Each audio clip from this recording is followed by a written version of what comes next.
Prophets were, and false teachers still are, a major hindrance to God's people. Some are always willing to listen to a new message or an appealing message, regardless of the truth. It's the appeal of the message. It's not the fact that it's true that causes people to listen to false prophecy. It's because it's what they want to hear. And those false prophets are not authorized to speak by God.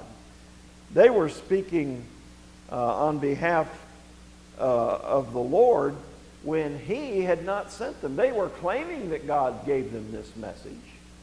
That's what makes it somewhat difficult for people to sort through. They were claiming to be inspired of God. They were claiming that their message was from God. But God had not given them authority to speak, and they were not speaking the truth. Same thing is true today, is it not? How many people are out speaking a message which God has not given them? But they're unashamed, just like these people are. Yes?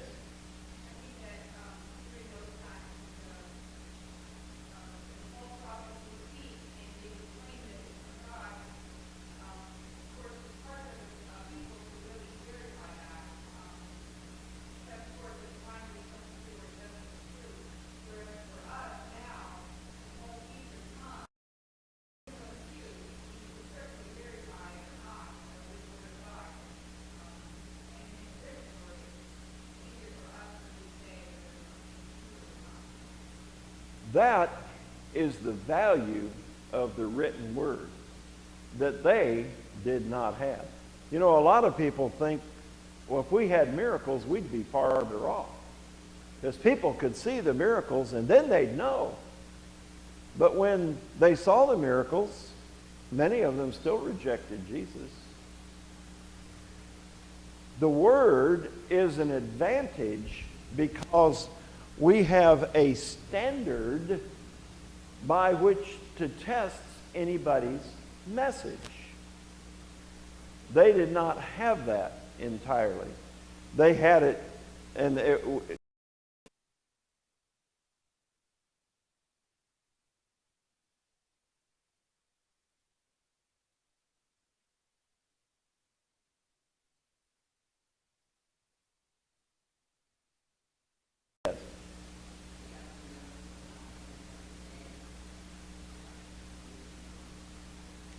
oh, what miracle would that be?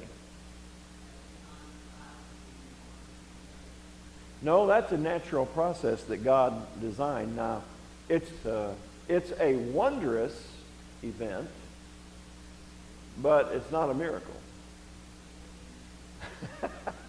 Well, it may be to you, but it's a natural process. When God created Adam out of the dust of the ground, that was a miracle.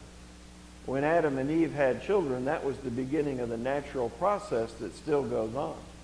But it is truly a wondrous thing, and we're going to talk about that.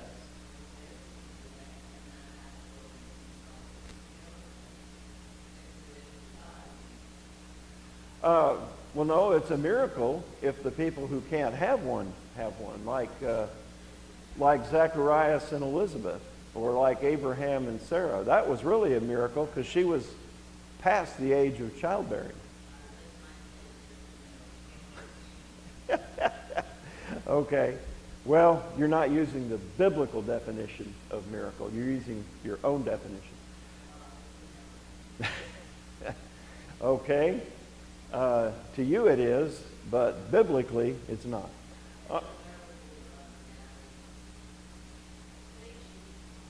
Yeah, I believe she's a false prophet. Okay, but to get back to what we have here, these people were saying things that were not going to happen. And they were speaking out of their own heart. This was not God's message. This was something they invented. It came out of them, not from God. It was a subjective message that came forth from human beings, not the objective truth that came from God. and they follow their own spirit and have seen nothing. They're claiming that they saw these things, but they haven't seen anything. They proclaim things the way they think they should be, what sounds reasonable to them, what sounds reasonable to others as well, but their words are actually nonsense.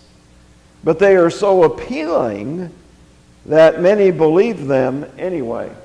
You know, if you come up with a message that people want to believe to start with, what are the chances they'll believe it? Pretty good, aren't they? Yeah. If somebody's relative is dying and somebody comes in and says, "Do you believe in Jesus?" and they say yes, and then you tell their relatives, "Well, that saved him right there." Isn't that a message they probably want to hear? It's not the truth, but it's what they want to hear, so they'll grab hold of that right quick and have a confidence based on what is not the truth. But this is how it worked in those days. They envision futility and divine lies. They seduce the Israelites with promise of peace when peace is not on God's agenda. People would know they were false prophets when their predictions failed to come true.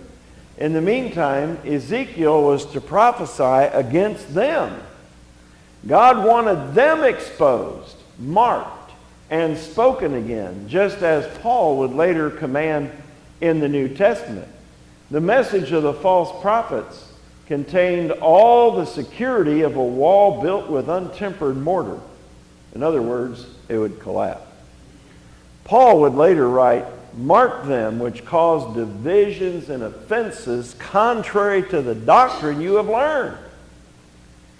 Because there are always false prophets. Peter says in 2 Peter 2:1, "As there were false prophets among the people, so shall there be false teachers among you." Among you.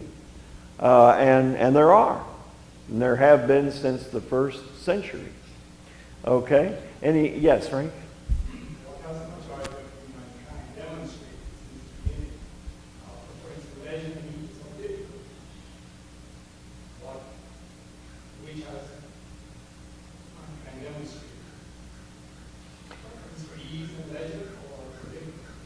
People, all of us, tend to like the path of least resistance, don't we?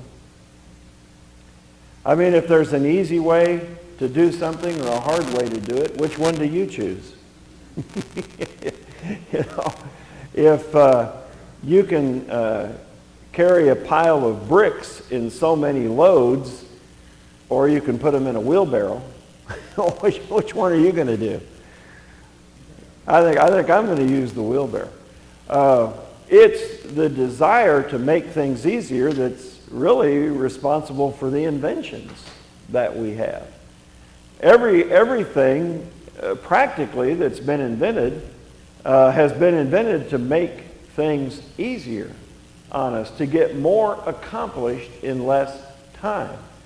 You can go out and plow up a field by yourself, but it's a little easier if you use a couple of oxen, isn't it?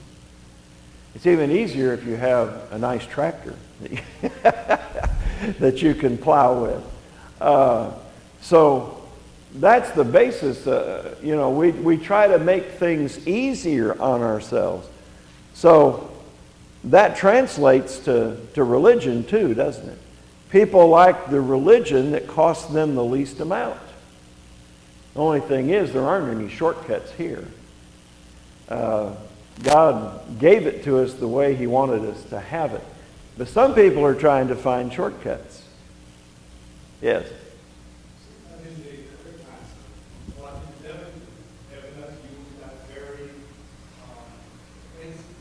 Sure.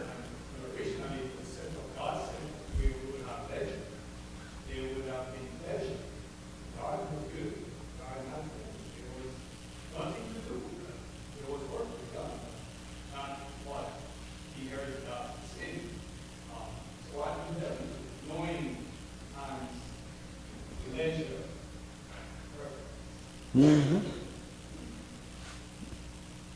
Well,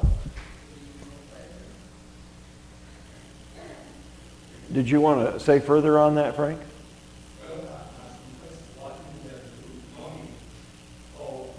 Oh, well, he lied. He lied in order to get man to sin. And one of the results of that is the easy gig that man had was now not so easy. Now you shall work by the sweat of your brow. As you said, there was work earlier, but it wasn't taxing in particular. There were things that needed to be done, but it was not what we have to do now. God changed things with our relationship with the earth. Before sin entered the world, the earth was cooperative. Now we have all kinds of stuff we have to do to get food out of it, don't we? That causes sweat. Okay, anybody else? Satan always misrepresents things. You can just count on that. It's like the old thing that some people have said about politicians. How do you know if they're lying? Their lips move. That's how you know Satan is lying. His lips move. He does. Well, he tries to get you to do what God doesn't want you to do. Yes.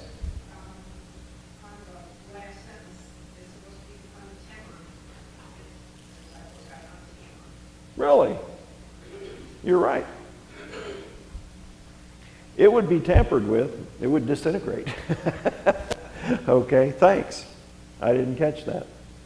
All right, anyone else? All right, number 5. God denounced the women who sewed magic charms on their sleeves and made veils for the heads of people. These were probably some idolatry-connected thing, maybe to ward off evil or something. They are appropriately called hunters of souls, because by doing this, you would lose your soul. And so you might think, oh, aren't those things pretty? I'd like to have one of those. Look at it as a hunter of your soul instead. These things associated with idolatry. They were looking to profit from false religion, to make merchandise of God's people. God told Ezekiel there were self-appointed prophets inventing visions from him or as from him, and he would destroy them for their lives. God would blot their names out and rain his anger upon them. False teachers do not get a pass. God does not shut them up immediately, but they do receive his justice. Some were caused to cease fairly shortly, but many God let continue, and just like he does today. That's why there are so many today. If God cut them off immediately, there'd be a lot less false doctrine in the world. But he gave us the means to discern truth from error. And so the responsibility is ours. God told Ezekiel that there were self-proclaimed prophets inventing visions. He would destroy them. God told Ezekiel they were damning the souls of his people by telling them Jerusalem would have peace and that God would not let them be harmed. That was the message of the false prophets. He told Ezekiel to speak out against these false prophets and those women prophets that used magic charms and veils to console his people. They would receive just punishment.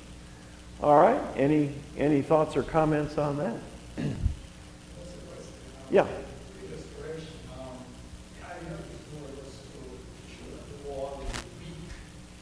Yes.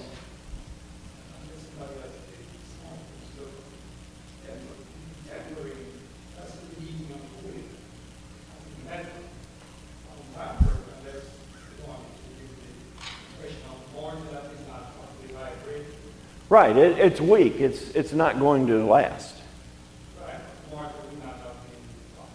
Right. Right. Tempered. When the process of preparing something is called tempering. And once that process is complete, it will hold up. If you use something that hasn't been tempered, it will just crumble and fall away. And that would be their visions. You know, they would crumble and fall away. Yes. Right, right. Pardon? Right, right. Okay. Anybody else? Well, let's go to number 6. The elders of Israel had set up idols in their hearts. Not every idol is made out of stone or wood. Some are fleshly. They come from the heart. And actually almost anything can be made an idol if it is treasured more highly than God is. So we don't have idols like they had, but we still have idols today. Nevertheless, they came to Ezekiel so that he would inquire of God on their behalf. God's response was that they needed to repent. Imagine that. Furthermore, God said he personally would set his face against them and make him a sign and a proverb in the way and would cut off Israel. He added that conditions in Jerusalem were so bad that even if Daniel, Noah, and Job dwelt there, they would only be able to save themselves. They would not be able to save anybody else. And of course that was true. Jeremiah, as we saw, he could not even find a man in the city.